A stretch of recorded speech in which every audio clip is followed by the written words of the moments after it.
सहनाववतु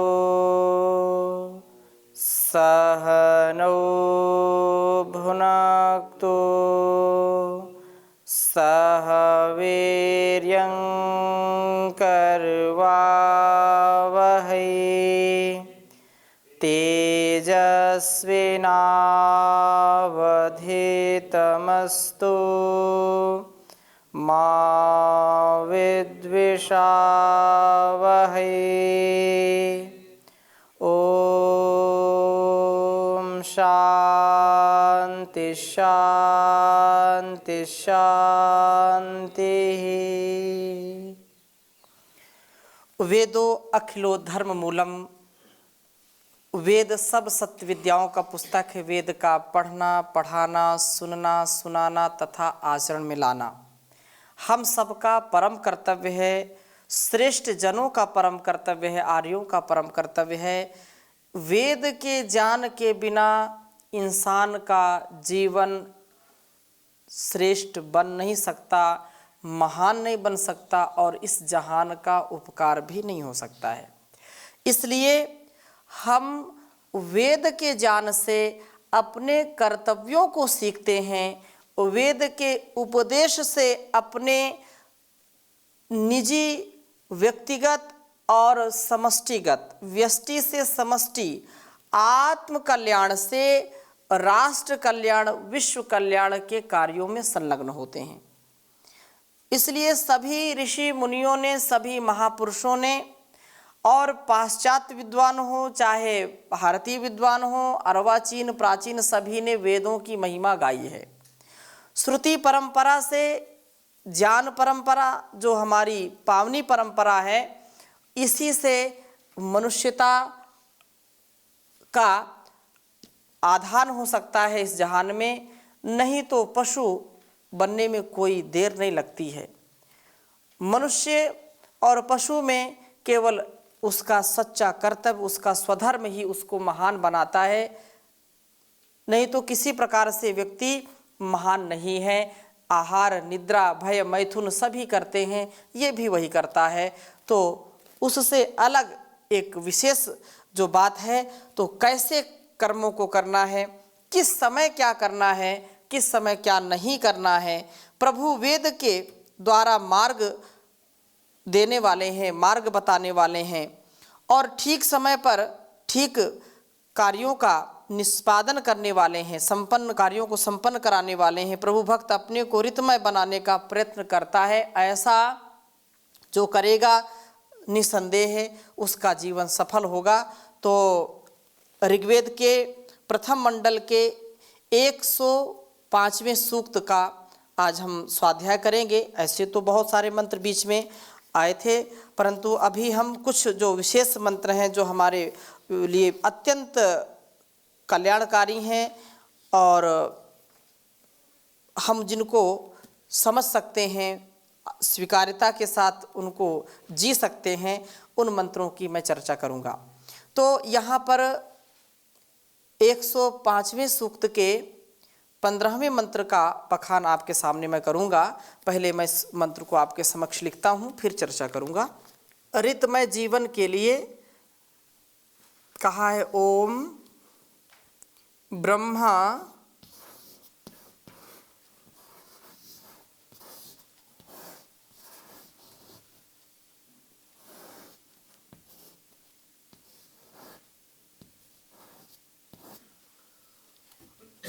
ब्रह्मा कृणोतु कृणोति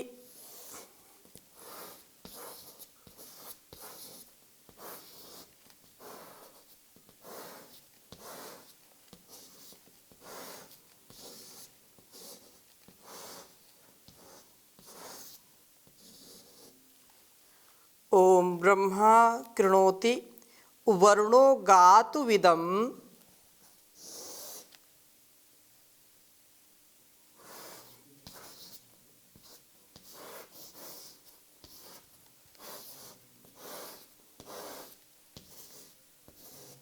वरुणो गातुविदम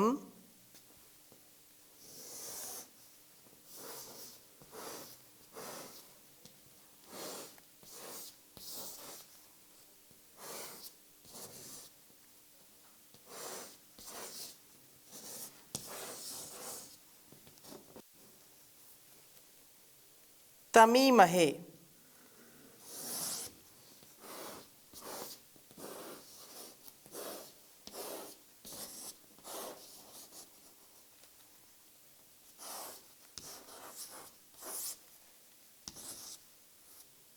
तमीमहे, विवृणोति,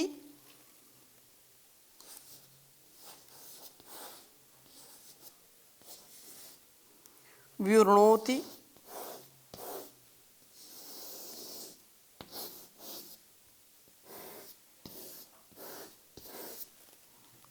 हृदामतिम,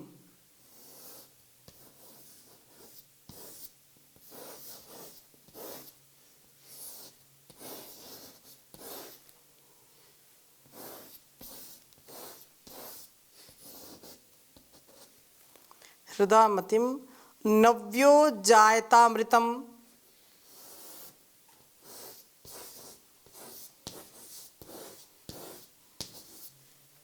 नव्यो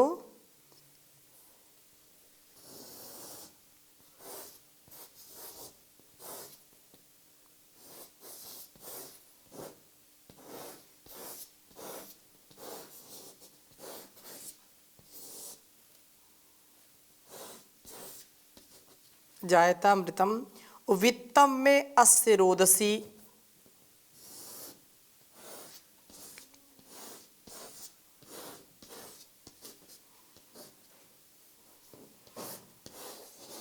वित्तम में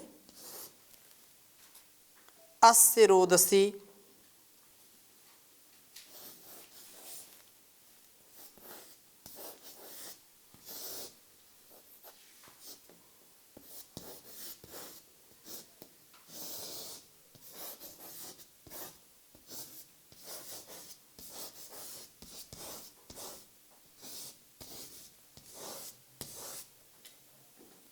उच्चारण करेंगे।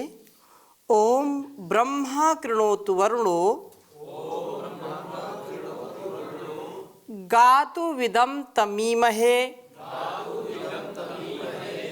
विवृणोति हृदामतिम नव्यो जायतामृतम वित्तम में अस्य रोदसी। ओम ब्रह्मा कृणोति वरुणो गातुविदं तमीमहे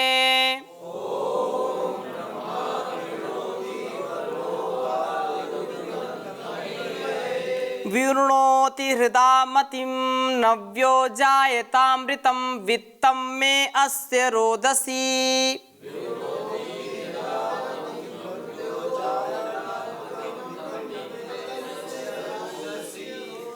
ओम ब्रह्मा कृणोति वरुणो गातुविदं तमीमहे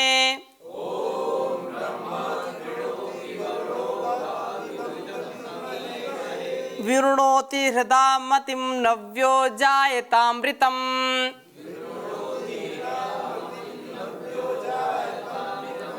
वित्तं मे अस्य रोदसी।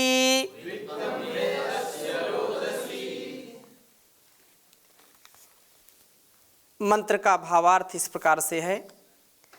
ऋतमय जीवन कहा कि ब्रह्मा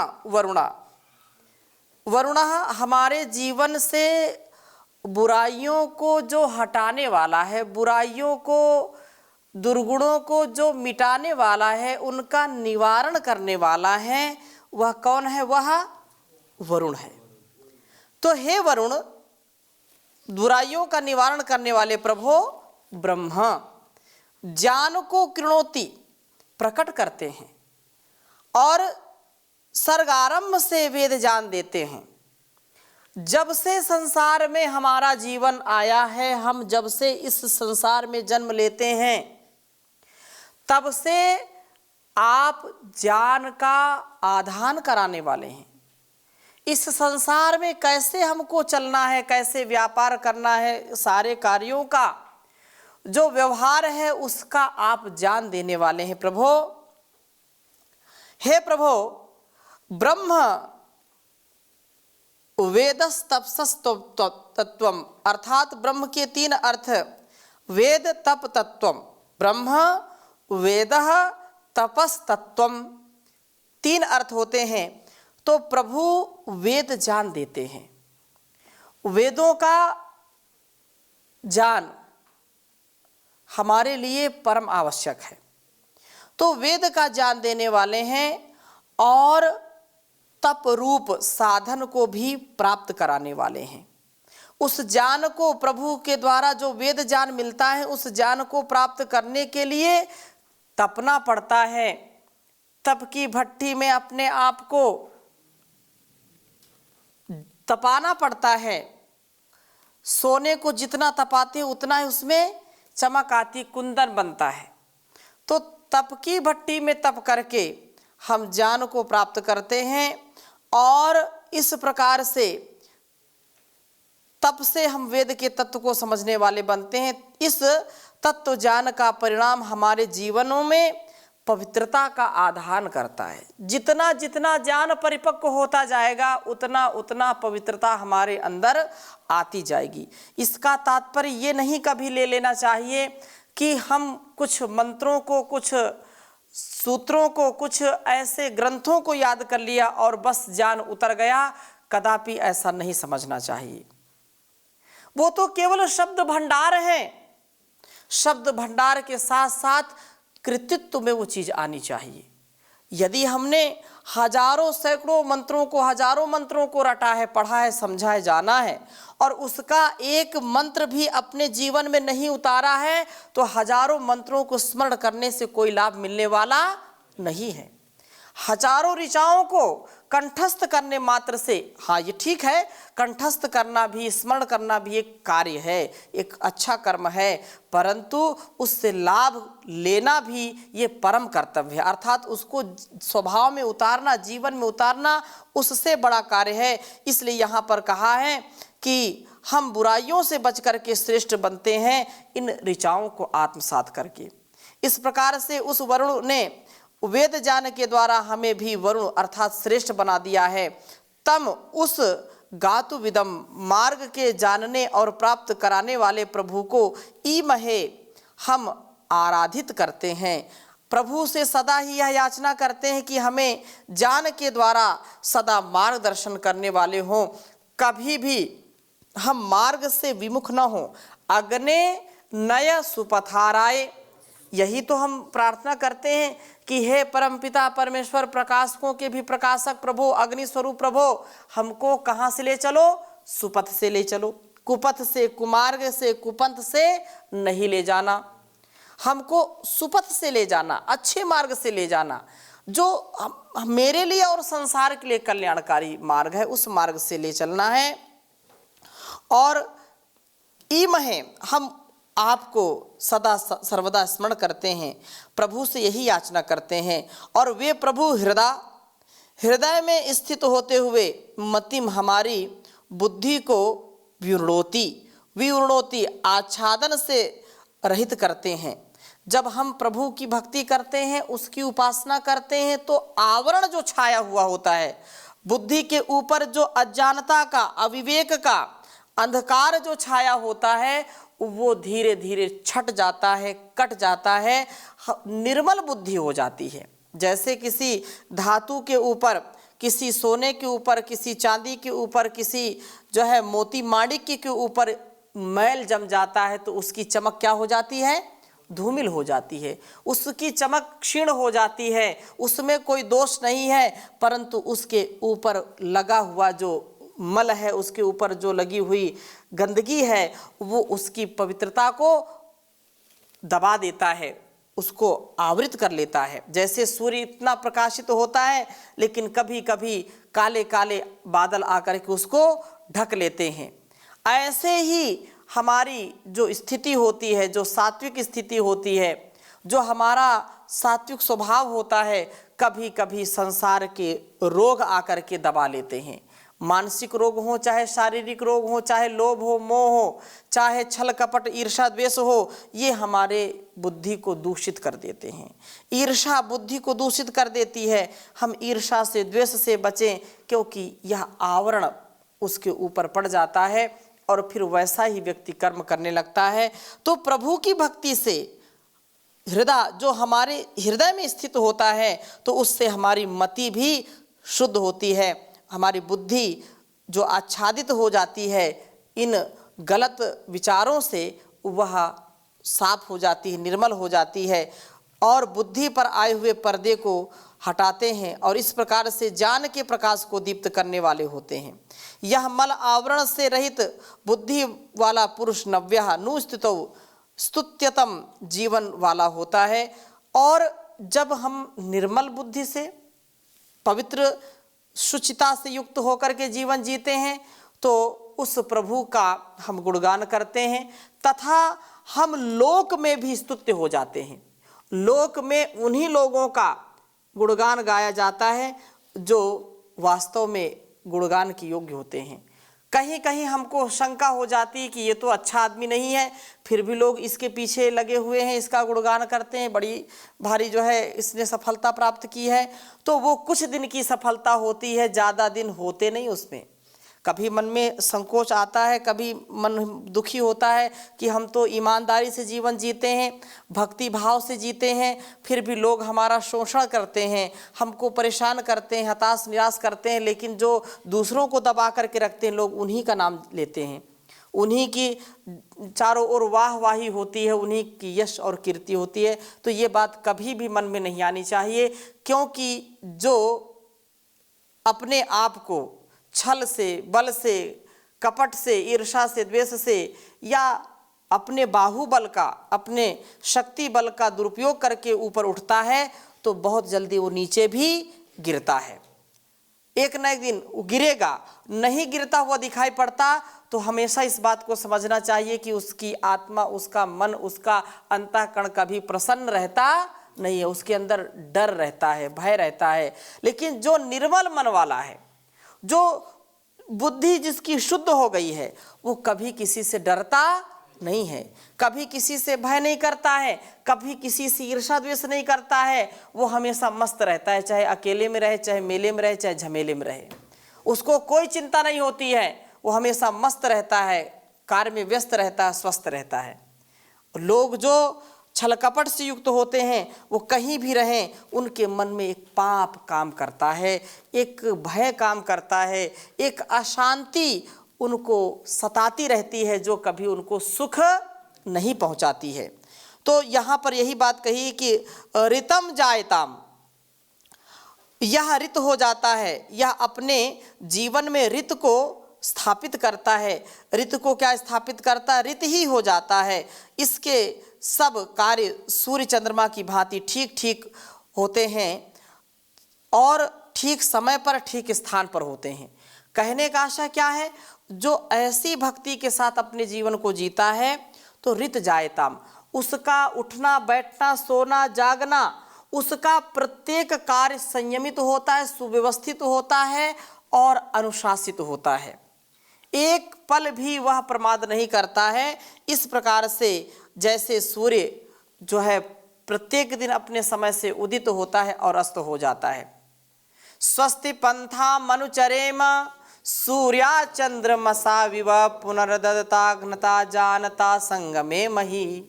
वह जो परम पिता परमेश्वर हैं ऐसे ही मेरे स्वभाव को बनाए, जैसे कि सूर्य जब अपने समय से उदित होता है अस्त होता है, वैसे मैं भी बन जाऊं।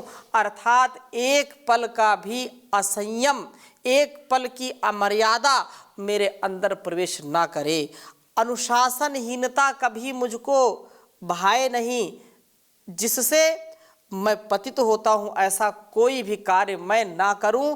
मैं ऋत नियमों में, अपने सत्य के नियमों में सदा सर्वदा स्थापित रहूं। इसके लिए सदा कह रहे हैं कि रोदसी द्युलोक व पृथ्वीलोक, अर्थात सारा जगत में अस्से मेरी इस बात को वित्तम जान ले कि ऋत ही मार्ग है। ऋत के अपनाने वाले का जीवन ही प्रशस्त बनता है, अन्य का नहीं बनता। अर्थात कहने का आशय क्या है? जो लोग अपने जीवन को सत्य के मार्ग पर, सत्य पथ पर आरूढ़ कर देते हैं, वो अपने जीवन को सदगति की ओर ले जाते हैं, उन्नति की ओर ले जाते हैं। वो डंके की चोट में कहते हैं कि संसार चाहे मुझको सुख दे दुख दे, मान दे अपमान दे, लेकिन मुझको किसी के भी प्रलोभन में, किसी के प्रभाव में, किसी के दबाव में अपने कर्तव्य से पीछे नहीं हटना, अपने कर्तव्य को कभी नहीं छोड़ना। जो नियम है, जो प्रकृति का नियम है, जो परमात्मा के द्वारा दिया गया उपदेश है, आदेश है, उसको मैं सर्वथा शिरोधार्य करके जीवन को जीऊंगा। मैं एक पल के लिए भी चाहे मृत्यु आज आ जाए, निंदन्तु नीति निपुणा यदि वास्तुवन्तु, लक्ष्मी समाविशतु गच्छतु वा यथेष्टम, अद्यैव वा मरणमस्तु युगान्तरे वा, न्यायात् पथः प्रविचलन्ति पदम न धीराः। जो वेद का मार्ग है, जो ईश्वर ने मुझको आदेश निर्देश दिया है, जो उपदेश किया है, जो संदेश दिया है, वैसा ही जीवन मैं जीऊंगा। ये दुनिया के लोग कान खोल करके सुन लें, मैं अपने पथ से कभी भी डिगूंगा नहीं, कभी अपने पथ से हटूंगा नहीं, चाहे कितना भी कोई जोर लगा ले, क्योंकि यही प्रभु का आदेश है, यही प्रभु का संदेश है। तो ये जो रीत नियम है, इसको व्यक्ति जी जी करके अपने जीवन को इतना सुंदर बना लेता है कि उससे कुछ भी व्यक्ति जो अपने जीवन को प्रकाशित करना चाहे प्रकाशित करे, लेकिन वो स्वार्थ की कभी भी भट्टी में जलता नहीं है। वो सदा परमार्थ के लिए, सदा परोपकार के लिए, सदा संसार के लिए जीता है। इससे एक पल भी इधर उधर उसका मन कभी भी भटकता नहीं है। और ऐसी स्थिति को प्राप्त हुआ व्यक्ति ही संसार की सच्ची सेवा कर सकता है। संसार में जिसको भय नहीं है अपने मान अपमान का, जिसको भय नहीं है अपने सम्मान का, वही व्यक्ति वेद के इस उपदेश को आत्मसात करके जीवन को आगे चलाता है। इसलिए कहते हैं, प्रभु वेद विद्या का विस्तार कर दो, दुखी देश भारत का उद्धार कर दो। जमाना हुआ सो रही यारी जाति, जमाना हुआ सो रही यारी जाति, इसे मोह निद्रा से बेदार कर दो। प्रभु वेद विद्या का विस्तार कर दो, इन्हें जान अमृत से गुलजार कर दो। भुजाओं में दो भीम साबल हमारे, रगों में ऋषि रक्त संचार कर दो। प्रभु वेद विद्या का विस्तार कर दो, दुखी देश भारत का उद्धार कर दो। तो यह जीवन वेद के लिए जिसने सौंप दिया है, उसका जीवन भी स्वयं अच्छा बना है और संसार के लिए भी वह विशेष उपयोगी बना है। ऐसी स्थिति को जब हम अपने जीवन में उतार लेते हैं, तभी जीवन का कल्याण होता है और इसके अलावा और कोई उपाय नहीं है। व्यक्ति अलग अलग बातों से अपने जीवन में इतने दुर्गुणों को, अलग अलग आकर्षणों से अपने जीवन को इतना दूषित कर लेता है कि फिर वह शांति से और सम्मान से जी नहीं पाता। ग्लानि में, अवसाद में, तनाव में जीता है। लेकिन जो प्रभु के नियमों में चलता है वह सदा आगे चलता रहता है। और संसार में क्या क्या करेंगे, जो सत्य है, जो तथ्य है, उसी को करेंगे तो ठीक है, नहीं तो कोई भी संसार का व्यक्ति यदि बिना लक्ष्य के आगे बढ़ता है तो लक्ष्य कभी उसको मिलता नहीं है। लक्ष्य नहीं है जिनका, जीवन में ऐसे ही रह जाते हैं जैसे बहते हुए पानी में हजारों लाखों पत्ते बह जाते हैं। लक्ष्य के साथ चलना है, ये बिल्कुल जो है अपने आप को तन मन और वतन के लिए सत्य का साथ देना है। इसलिए कहते हैं, मैं ये कर लूँ, मैं वो कर लूँ, कहने से तो बनती बात नहीं, जो वक्त पे कर ले काम अपना, वो सहता समय की घात नहीं। मैं यह कर लूँ, मैं वह कर लूँ। जब ताकत थी, जब हिम्मत थी, तब पाँव पसारे सोता रहा। अब सेवा करना चाहता है, पर ये तन देता साथ नहीं। मैं ये कर लूँ, मैं वो कर लूँ।